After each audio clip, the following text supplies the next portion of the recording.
বাংলাদেশের অর্থনীতি সাম্প্রতিক অস্থিরতা কাটিয়ে কিছুটা স্থিতিশীল অবস্থায় ফিরছে বলে মনে করছেন অর্থনীতিবিদরা। স্ট্যান্ডার্ড চার্টার্ড বাংলাদেশ আয়োজিত গ্লোবাল রিসার্চ ব্রিফিংয়ে এ মন্তব্য করেন তারা। রাজধানীর একটি হোটেলে আয়োজিত এই অনুষ্ঠানে সরকারের নীতি নির্ধারক, বেসরকারি খাতের প্রতিনিধি ও ব্যাংকটির গ্রাহকেরা অংশ নেন।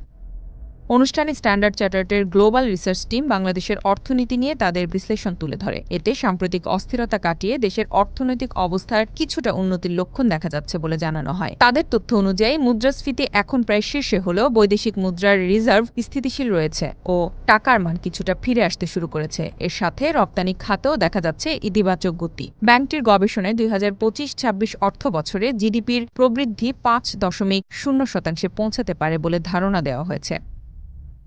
অনুষ্ঠানটিতে প্রধান অতিথি হিসেবে উপস্থিত ছিলেন চিফ অ্যাডভাইজারের আন্তর্জাতিক বিষয়ক দূত লুৎফে সিদ্দিকী। তিনি বলেন, আগামীতে বৈশ্বিক অর্থনৈতিক চ্যালেঞ্জ মোকাবেলা করে বাংলাদেশের টেকসই ও সর্বজনীন উন্নয়ন নিশ্চিত করতে সঠিক নীতি গ্রহণের জন্য সবাইকে একসাথে কাজ করতে হবে।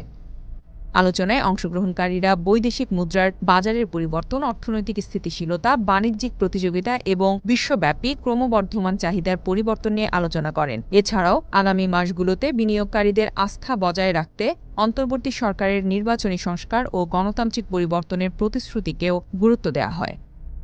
Z news, Dhaka.